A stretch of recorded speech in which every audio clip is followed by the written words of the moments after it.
High সবাইকে, good afternoon. তো আমরা এসছি অ্যাকচুয়ালি পামে। তো পামে আসার পর আমরা অ্যাকচুয়ালি আজকে লাঞ্চ করিনি। তো ভাবছি যে কি করা যায়। তো অনেকেই আমাকে ভিডিওতে অনেক কিছু সাজেস্ট করেছো যে আমরা জেনুইন রিভিউ দিচ্ছি। তো দেখি কৌশিক কি বলে। তো আজকে কিছু একটা ইউনিক ট্রাই করা যায়। ইউনিকটা কি? আজকে ভেজ ট্রাই করা যায়। আমরা ভেজ খাই না অনেকদিন হয়েছে। তো একদম ঠিক। শুনতে বললাম এখানে একটা ভালো রেস্টুরেন্ট আছে, মোস্ট প্রবাবলি একদম ঘরোয়া খাবার থাকে। তো ট্রাই করে দেখা যাক, আর জেনুইন রিভিউ দেবো। আর যদি ভালো হয় definitely you can also try. তো চলে এলাম আমরা নিরামিষ হোটেলে আসার পর এখানে মেনুটা দেখছিলাম। মেনুটাতে ছিল অনেক কিছু, কিন্তু তারপর মেনু থেকে চোখ সরে চলে গেল আমাদের ভেজ থালিগুলোর দিকে। থালিগুলোর প্রাইস ভীষণ রিজনেবল ছিল, আর যদি তোমরা পার্সেল করতে চাও এক্সট্রা 10 রুপিস দিলেই কিন্তু পার্সেল করে নিয়ে যেতে পারো।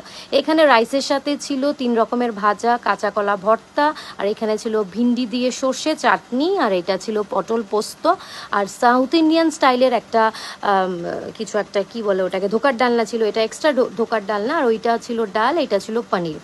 ভাজাটা দিয়ে যখন খাচ্ছিলাম খুবই কিন্তু মুচমুচে হয়েছিল ভাজাটা, টেস্টি লাগছিল, ভালো লাগছিল খেতে খাবারগুলো। তো জাস্ট স্টার্ট করলাম। তারপর আমি বলবো যে কারকুল পোর্টটা একটু যদি ভেতরে ইনগ্রিডিয়েন্টস আরও বেশি থাকতো, মানে সর্ষে ফর্ষে দিয়ে, তাহলে আরও বেশি টেস্টি হতো। তারপর নিয়েছিলাম পনিরটা সফট ছিল। কৌশিকও বলছিল যে হ্যাঁ, পনিরটা কিন্তু অনেকটাই সফট, একদম বাড়ি ঘরের রান্নার মতো মনে হচ্ছিল, যে মায়ের রান্নাই খাচ্ছি ওরকম লাগছিল খেতে। তো কৌশিকেরও খুব ভালো লাগছিল, কেন কি সবসময় আমিষ খেতে খেতে মুখটা ফিরে গেছে। আর এইটা তো ভাই রে ভাই, জাস্ট দারুণ। কাঁচা কলার খোসা বাটাটা খুবই টেস্টি ছিল। আর এইটা নিয়েছিলাম ধোকার ডালনাটা, সাইজগুলো কিন্তু বেশ বড় বড় ছিল। তো কলার মোচাও ছিল সাইডে। তো টেস্টি ছিল, একদম হালকা পাতলা, মানে যে কোনো মানে ভাবেই এটা খাওয়া যায়, একদম বাড়ি ঘরের খাওয়ার মতো, খুব স্বাদ ছিল। কৌশিকও খাচ্ছিল। নিয়েছিল কৌশিক পটল পোস্তটাও টেস্টি ছিল। আর আমি একদম ভেঙে দেখিয়ে দিচ্ছি, পটল পোস্তটার ভেতরে কিন্তু খুব সুন্দর করে সর্ষেও গিয়েছিল, টেস্টি ছিল। আর তোমরা কিন্তু আমাদেরকে সাজেস্ট করবে নেক্সট আমরা কোন হোটেলে যেতে পারি, অবশ্যই জেনুইন রিভিউ দেব।